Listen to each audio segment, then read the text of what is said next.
কানে লাগতে দেরি আবু বকর বলেন লাব্বাইকা সাদাইকা ইয়া রাসূলুল্লাহ। দরজা খুলে দিলেন। নবী বলেন আবু বকর এত গভীর রাত আপনি কি ঘুমান নাই? আবু বকর বলেন নবী বহুদিন আগে আপনি বলেছিলেন হিজরত করা লাগবে, আমি আবু বকর আপনার সঙ্গী হব। আল্লাহর জাতের কসম করে বলি রে নবী, ওই যেদিন আপনি বলছেন যত ব্যস্তই থাকি না কেন রাতের বেলা ঘরে আইসা আমি দাঁড়াইয়া অপেক্ষা করি, একটা সেকেন্ডের জন্য আমি ঘুম যাই না। কারণ আমি যদি ঘুমায় যাই আর রহমতের নবী আইসা ডাকিয়া যদি আমাকে না পায়, অন্য দিক থেকে দুশমনের আক্রমণ, নবীর উপরে আক্রমণ যদি হয়, নবী যদি চলে যায়, আমি আবু বকরের বেঁচে থেকে কি লাভ? কারণ আমি আবু বকর যেই নবীর সোহবত আর নেক নজর এত দামি হয়ে গেলাম, হঠাৎ খবর হয়ে গেল নবী নাই, নবী নাই। মদিনার নবীর একজন আশিক খেজুরের বাগানে পানি দেয়, হঠাৎ করে কানে আওয়াজ নবী নাই। বালতি ফালাইয়া আসমানের দিয়ে তাকায় কয় মালিক তুমি আমাকে অন্ধ বানাইয়া দাও, কারণ এই চক্ষু দুইটা রিজার্ভ করে রেখেছি শুধু নবীজিকে দেখব আর কলিজাটা ঠান্ডা করব। আজ আমার সেই মহব্বতের নবী যদি না থাকে, এই চক্ষু দিয়া অন্য কিছু দেখব না, তুমি আমারে অন্ধ বানায় দাও। কেমন মায়ার নবীর মহব্বত রে, নবীর আশিক উম্মতের দল। আজকে ১৫০০ বছর পরেও ওই নবীর আদর্শের কারণে কত সম্মান আল্লাহ দান করেছেন। নবীর মহব্বতের টুপি, নবীর আদর্শের দাড়ি, নবীর আদর্শের পোশাক, আজকে কত সম্মান। যত বড় কাট্টা বেঈমান হোক না কেন, মদিনার পোশাকটা দেখলে সম্মান করার চেষ্টা করে।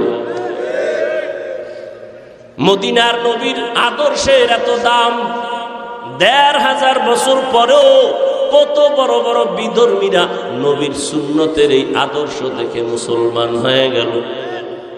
আবু বকর বলে নবী আল্লাহর জাতের কসম আমি একটা সেকেন্ড ঘুমাই না, দরজার কিনারায় দাঁড়ায় দাঁড়ায় অপেক্ষা করি নবী এসে কখন আমারে ডাক দিবে, আমি সাথে সাথে যেন জবাব দিয়া দরজা খুলতে পারি। মায়ার নবী চোখের পানি ছেড়ে কাঁদলেন। আবু বকর এটা কেমন করে সম্ভব? নবীজির এই কথা আবু বকর বলে নবী আমার মেয়ে আসমা এও রাতে ঘুমায় না, আমি সারা রাত অপেক্ষা করি, আমার কন্যাটাও নাস্তা বানায় অপেক্ষা করে, মদিনার পথে কে দিবে খানা, আমার মেয়ে খানা নিয়ে অপেক্ষায় থাকে। আমি আবু বকরও যাব, আমার মেয়েটা অপেক্ষা করে। শুধু তাই না, এই হিজরতের পথে নবী বাহন আমি রেখেছি খুঁটির গোড়ায় বেঁধে, এই বাহনটাও কোনো রাত্র ঘুমায় না। মদিনার নবী আসবেন, পথের দিকে তাকায় থাকে মক্কার দিকে, নবী আসবেন তারে পেটের মধ্যে নিয়ে মদিনায় যাবেন। এদিক দিয়ে দুশমনেরা ঘরের পেছন দিয়ে ভেতরে ঢুকলো, দেখে মুহাম্মদ নাই। এদিকে সময় খুবই কম, দ্রুত নবী আবু বকরকে নিয়ে বের হয়ে গেলেন। হাঁটতেছেন, পাথরওয়ালা পথ, সমতল না, উঁচকুচ পথ, পাথরওয়ালা রাস্তা, হাঁটতে বড় কষ্ট। হাঁটতেছেন, আবু বকর একবার ডানে যায়, নবীর একবার বামে যায়, একবার সামনে যায়, একবার পেছনে যায়। নবী বলেন আবু বকর আপনি এমন কেন করেন? আবু বকর বলে নবী দুশমনের ভয় আমি ভয় পাই, ডান দিক থেকে না জানি আক্রমণ আসে ডানে যাই, বাম দিক থেকে না জানি আক্রমণ আসে আমি বামে যাই, পেছন দিকে যাই, আবার পেছন থেকে যেন আক্রমণ করতে না পারে। কারণ কোন দুশমন যদি আক্রমণের গুলি মারে আমি আবু বকরের গায়ে লাগবে, আমার মায়ার নবীর শরীরে যেন না লাগে। কারণ আমার মায়ার নবীর শরীর এত বরকতের শরীর, যেই নবীর শরীর মোবারকে মশা পড়ে না, মাছিও পড়ে না, হারাম। আবু বকর নবী হাঁটতেছেন দোনোজনে মদিনার পথে, যাওয়ার বেলায় শেষ সময় বাইতুল্লাহর কিনারায় গিয়ে নবী একটু বিদায় দেয়, কান্না করে, এরে বাইতুল্লাহ, আমি তোর জন্য বড় পাগল, বড় আশিক। ওরে বাইতুল্লাহ, তোর দরজায় যখন আমার সিনাটা লাগাই, কলিজাটা ঠান্ডা হয়ে যায়। ও বাইতুল্লাহ, দুশ্মনের ভয়ে পারি না একটু মোহাব্বত করে সেজদা দিয়া নামাজ পড়ব। আমার আল্লাহর ঘর, আমার আল্লাহর ঘরের দিকে ফিরিয়া নামাজ পড়তে পারি না রে বাইতুল্লাহ। আমার দুশ্মন কলিজাটা ভেঙ্গে যায় রে বাইতুল্লাহ। তোর গায়ে যখন আমি লাব্বাইকের আওয়াজ দিয়ে হাতটা লাগাই, কলিজা ঠান্ডা হয়ে যায়। ও বাইতুল্লাহ, তোরে রেখে যাইতে মনে চায় না। মদিনার পথে আমার জন্মভূমি, এখান থেকে যেতে মনে চায় না, কিন্তু আমার মালিকের অর্ডার। ও বাইতুল্লাহ, আজ আমি চোখের পানি ছেড়ে কান্না করে যাইতেছি। একদিন আমি হাসি মুখে বিজয়ের মালা নিয়ে বাইতুল্লাহ তোমার কিনারায় এসে হাজির হব। মায়ার নবী কান্না করে করে মদিনার পথে রওয়ানা। ওই হেরা গুহা, ওরে গারে সূর, জাবালে নূর, আল্লাহর নবী আবু বকর সহ দোনোজন হাঁটতেছেন, অন্ধকার, কোনো আলো নাই। এদিক দিয়ে দুশ্মন ঘরের মধ্যে না পায় রেডি হয়ে গেল, মদিনার পথে লোক পাঠাও, দেখো ওখানে ধরা যায় কিনা। কিছু দূর যাইতে যাইতে মাত্র 2 থেকে 3 কিলোমিটার বাকি, গুহার মধ্যে ঢুকবেন। হঠাৎ করে আল্লাহর নবীর পায়ে একটা পাথরের আঘাত লাইগা রক্ত বের হয়ে গেছে। নবীজি এত অসুস্থ, রক্ত বের হচ্ছে, থামে না। মায়ার নবী এমন অবস্থা, হাঁটতে এখন কষ্ট হয়। আল্লাহর নবীর এই অবস্থা দেখে আবু বকর চোখের পানি ছেড়ে বলেন, নবী বেয়াদবি মাফ করবেন, আপনি হাঁটতে পারেন না। আমি বসে গেলাম, আপনি আমার কাঁধের উপরে উঠেন, আমি আপনাকে নিয়ে গুহা পর্যন্ত নেই, সেখানে আশ্রয় নিন। নবী বলেন না। শেষ পর্যন্ত মায়ার নবী এতটা অসুস্থ, পেছনে দুশ্মনের আঘাত, আবু বকরের কাঁধের উপরে উঠলে আবু বকর আমার নবীরে নিয়ে 2-3 কিলোমিটার চলে গেলেন, গুহার সামনে দাঁড়াইলেন। গুহার ভেতরে ঢুকবেন, ওদিকে দুশ্মন আসতেছে। আল্লাহর নবী আল্লাহর উপরে ভরসা করে ঢুকে গেলেন গুহার ভেতরে। গুহার ভেতরে যাওয়ার পর দেখে পুরানো গর্ত, চতুর্পার্শ্বে ছিদ্র আর ছিদ্র। ওদিকে গুহার মুখ এত বড়, দুশ্মন আইসা যদি সামনে দাঁড়াইয়া একটু ভিতরে তাকায়, আমাকে দেখে ফেলবে। আবু বকর ভেতরে, নবীও ভেতরে। নবী এখন আরাম করবেন। আবু বকরের রানের উপরে মদিনার নবী মাথা রাখলেন, আর আবু বকর নবীর বিশ্রামে গেলেন চুপচাপ। আবু বকর নিজের জামার কাপড় ছিঁড়ে ছিঁড়ে ছিদ্রগুলো আটকাইতেছে, না জানি আবার কোনো সাপ বিচ্ছু আইসা আমাদের আক্রমণ করে। ওদিকে ভয়, গুহার মুখে দুশ্মন আইসা দাঁড়াইলে আমগো দেখে ফেলবে। আল্লাহর কুদরত, হঠাৎ করে দেখে দুশ্মন গুহার মুখে আসিয়া দাঁড়ায় গেছে। এই আসতে আসতে না আসতে মুহূর্তের মধ্যে মাকড়সা জাল বলল। দুশ্মন আসতে না আসতে একটা কবুতর এসে ডিম পাড়া শুরু করলো। দুশ্মনেরা নিচে তাকাইলেই দেখে ফেলবে আবু বকরের।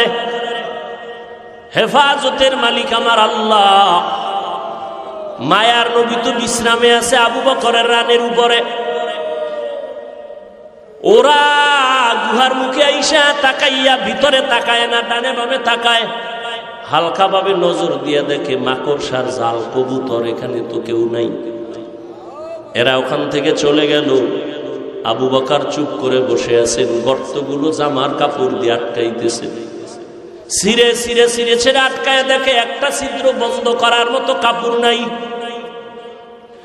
আবু বকর ওই গর্তটার মুখে পায়ের গোনালি দিয়া চাপ দিয়া ধরে রাখলেন, কিন্তু ওই গর্তের মধ্যে একটা সাপ বহুদিন ধরে ছিল, মায়ার নবীকে দেখবে বলি অপেক্ষা করছে।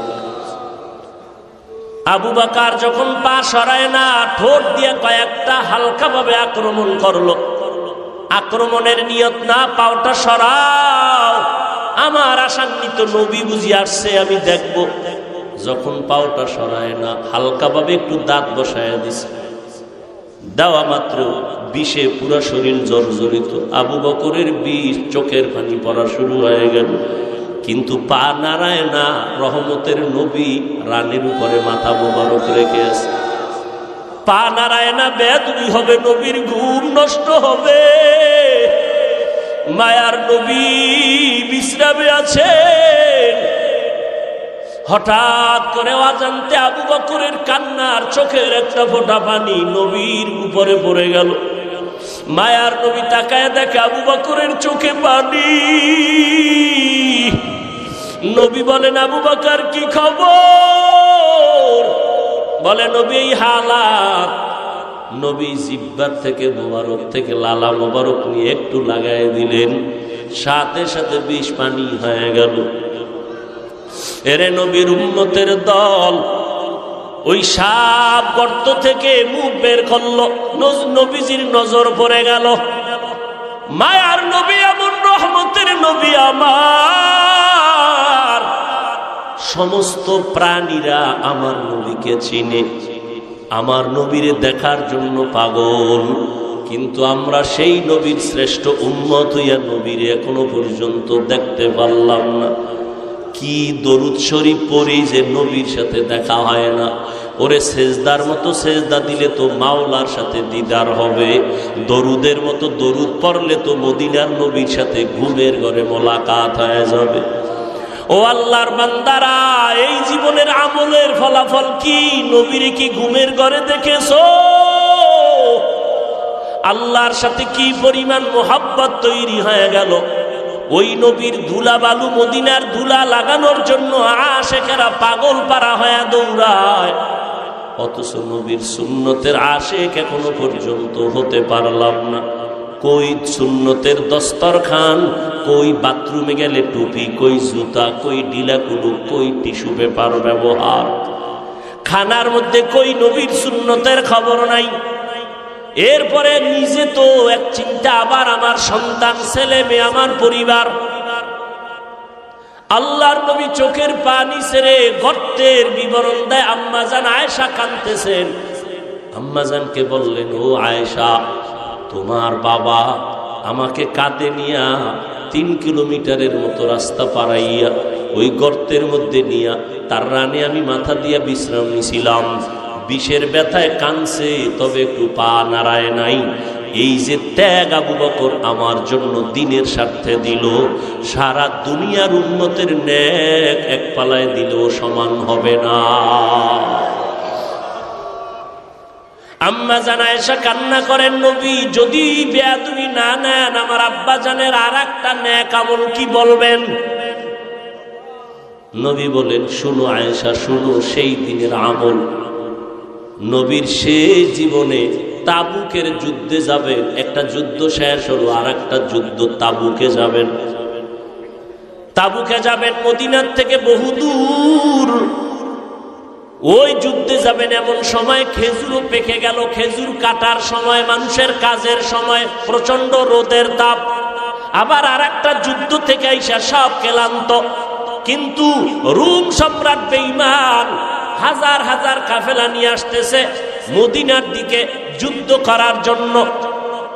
এবার নবী ঘোষণা দিলেন, তৈরি হয়ে যাও, 30,000 কাফেলা নিয়ে আমরা যুদ্ধে যাব তাবুকে। সবাই রেডি হয়ে গেলেন, কিন্তু এই যুদ্ধে 30,000 সাহাবী নিয়ে গেলে আমাদের অনেক বাহন লাগবে, সাওয়ারি লাগবে, টাকা লাগবে। নবী ঘোষণা দিলেন, ও আবু বকর, ওমর, ওসমান, আলী সহ সবাই বাড়িতে যান, সবাই দান করেন, টাকা দেন, সাওয়ারি দেন, সবাই দান নিয়ে আমার সামনে হাজির করেন। বাহন লাগবে অনেক। হযরত ওসমান রাদিয়াল্লাহু তাআলা 10,000 সাওয়ারি নিয়ে নবীর সামনে হাজির। টাকা তো আলাদা, ওমর সব নিয়ে আসছেন। এইবার নবী একটু পরীক্ষামূলক বসলেন, বৈশা জিজ্ঞাসা করেন, ও আলী, আপনি কি পরিমাণ দান করলেন? এই পরিমাণ। আপনি কি পরিমাণ দিলেন? বলে এই পরিমাণ। ওমর, আপনি কি পরিমাণ দিলেন? আমার সম্পদের অর্ধেক দিয়ে দিলাম। ওমরের মনের মধ্যে একটা আশা, আজকে আমি এত বেশি দান করব, নবীর দোয়াটা আমি আগে পেয়ে যাব। ওমরেরও আশা বেশি দান করব, দোয়াটা পাবো। ওসমানেরও আশা। নবী সবাই জিগাইলেন, এই আলী কি পরিমাণ দিলেন, ওসমান কি পরিমাণ দিলেন, ওমর কি পরিমাণ দিলেন?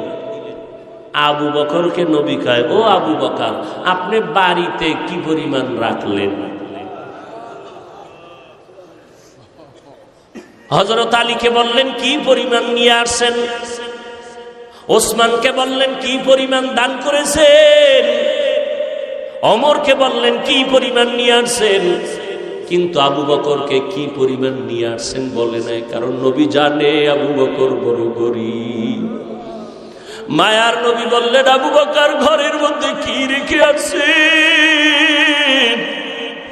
আবু বকর চোখের পানি ছেড়ে বলে, নবী আমার ঘরে ঝাড়ু দিয়া দিয়া সব আমি নিয়ে আসছি। আমার ঘরে আমার আল্লাহর, আমার নবী ছাড়া কেউ নাই।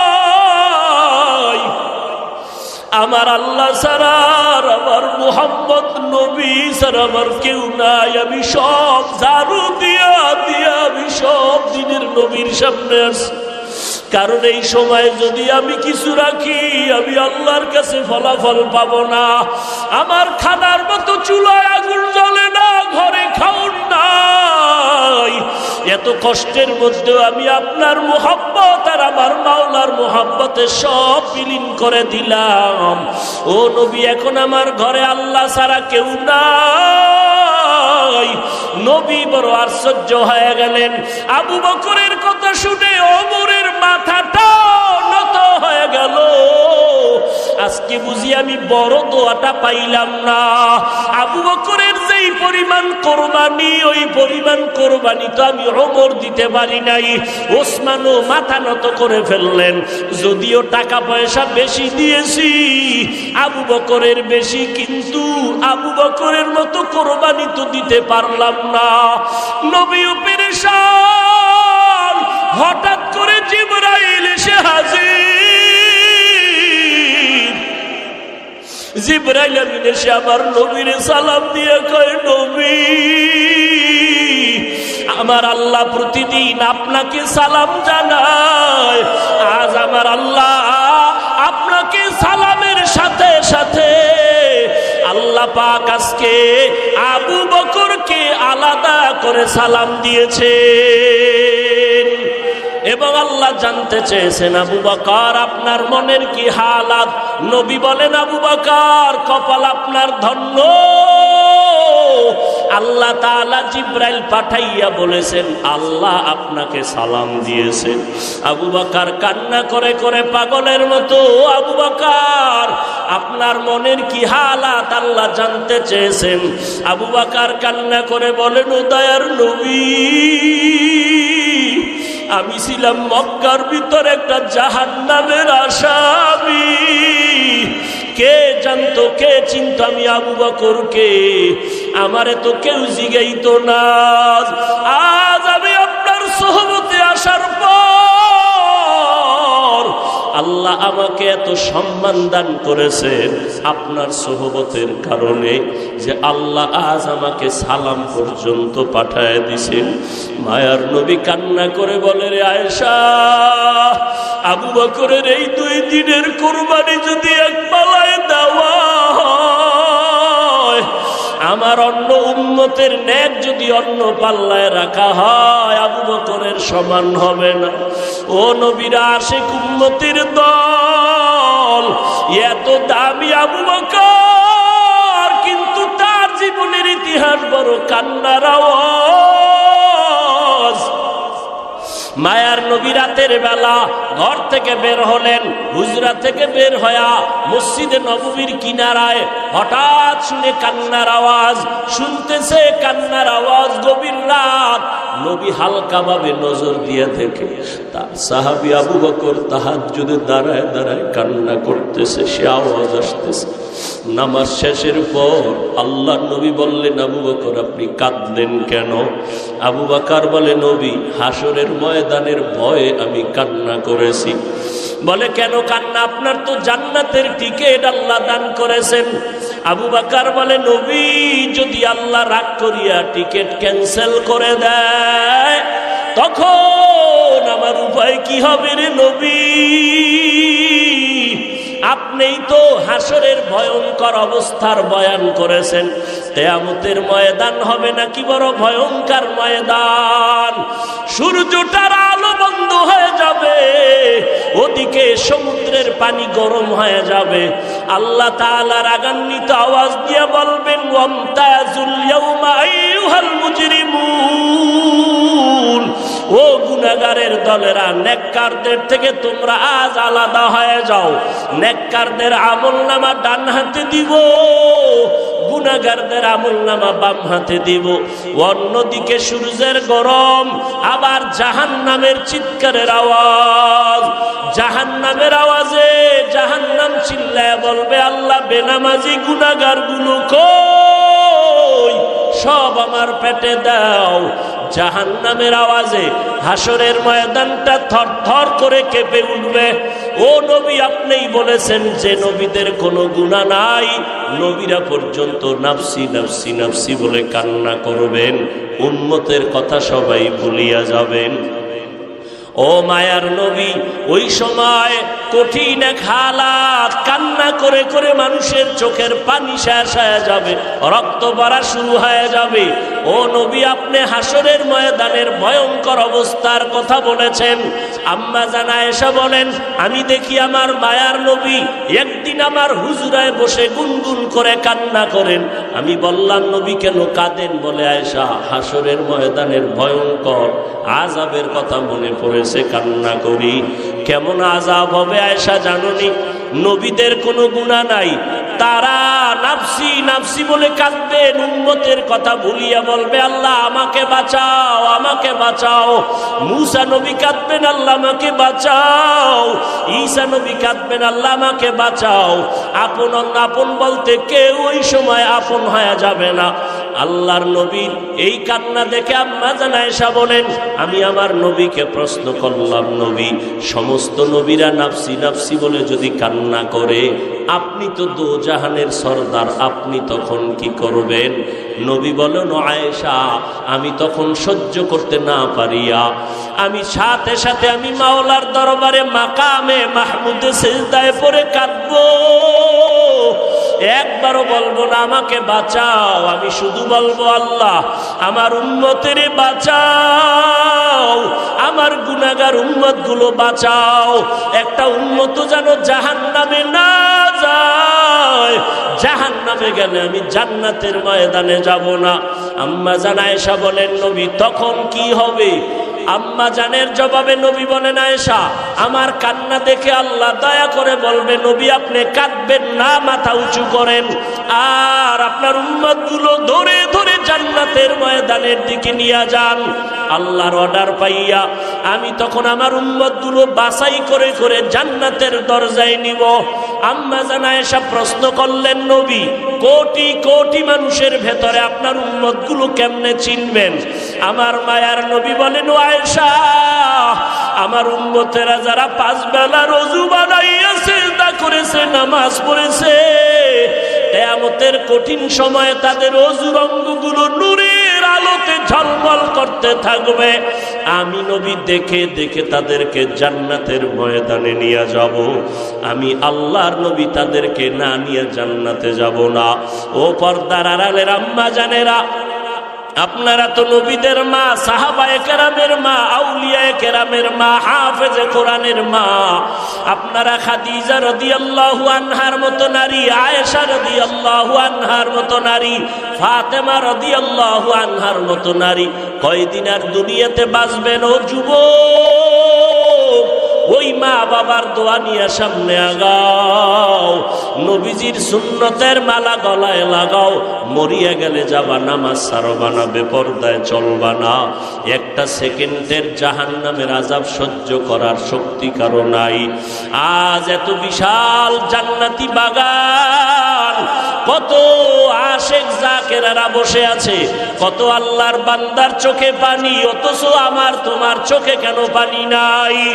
গুনার কারণে আল্লাহ বুঝি বেজার। এখনো সময় আছে, তওবা করে নাও, মা বাবার দোয়া নিয়ে আগাও।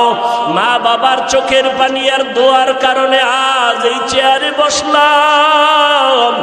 এমন কোন সন্তান নাই যে মা বাবার চোখের পানি ছাড়া মানুষ হয়ে গেল। ওই মা বাবার কত কান্না, কত চোখের পানি। আজকে তুমি তাদের কান্নায় পরীক্ষায় ভালো নাম্বার পেয়েছো। ওই মা বাবার চোখের পানি আর দোয়ার কারণে তুমি টাকার মালিক, বাড়ি গাড়ির মালিক হয়েছো। ও আল্লাহর বান্দারা, এই জায়গায় যারা আছো, অনেকের মা নাই, বাবাও নাই, অন্ধকার কবর থেকে দোয়ার অপেক্ষায় আছে রে সন্তান। ওই মা বাবা তোমার আমার জন্য এত কাঁদলেন, তোমার চোখে কি এক ফোঁটা পানি আসবে না রে সন্তান? এত নিষ্ঠুর কেন হয়েছ? ওই মা বাবার জন্য কি এক ফোঁটা চোখের পানি ছেড়ে কাঁদতে পারো না রে বাবা? ওই মা বাবার দোয়া ছাড়া মাওলানা হতে পারো নাই, ওই মা বাবার চোখের পানি ছাড়া আলেম হতে পারো নাই। ওই মা বাবার কষ্টের জীবন। বাবার মনে চাইছিল মাঝে মাঝে ইলিশ মাছ দিয়া খানা খাবে, কিন্তু কিনার মতো টাকা ছিল না। মায়ের মনে চাইতো কোনো সময় আঙ্গুর বেদানা খাবে, কিন্তু টাকা ছিল না কেনার মতো। আজকে তোমার ফ্রিজে মাছের অভাব নাই, ফলের অভাব নাই, কিন্তু তোমার ফ্রিজে মাছ আর ফল থাকলে কি হবে? যেই মা বাবায় আফসুস করলো, সেই মা বাবায় তো আজ কাফন পরিয়া কবরের ভেতরে চলে গেল। ওই ফল তুমি আর কারে খাওয়াইবা? ওই মাছ কারে খাওয়াইবার সন্তান? ওই মা বাবারে তো মাছ যদি না পারো, ফল খাওয়াইতে পারো নাই, আল্লাহর কাছে দুই ফোঁটা চোখের পানি ছেড়ে দোয়া করো আর বলো, দয়ার মালিক, যেই বাবার ক্লান্ত পরিশ্রম, কত খানা না খাইয়া, ঘুম না গিয়া, কষ্ট করে করে জীবন কাটায় দিল। বাবা কোনোদিন নিজের কাপড় কেনার জন্য কষ্ট করে নাই, বাবা কোনোদিন নিজের পেটে খানা দেওয়ার জন্য কাজকর্ম করে কষ্ট করে নাই। বাবা দিন নাই রাত নাই এত কষ্ট করেছেন শুধু সন্তানকে হাসি মুখ দেখবে, সন্তানের বড় বানাবে। বাবা রিক্সা চালাইয়া চালাইয়া টাকা দেয়, ভ্যান চালাইয়া টাকা দেয়, চায় সন্তানটারে মানুষ বানাবে। অনেক বাবা বেতন দিতে পারে না, অনেক বাবা জামা কাপড় দিতে পারে না, মানুষের বাড়ি কাজ করে আর দিল খুশি আমার সন্তান কোরআন তেলাওয়াত করে, আমার সন্তান কেওড়া বুনিয়া মাদ্রাসায় পড়ে, আমার কষ্ট কোনো দুঃখ নাই, গাধার মতো কষ্ট করি তারপর দুঃখ নাই।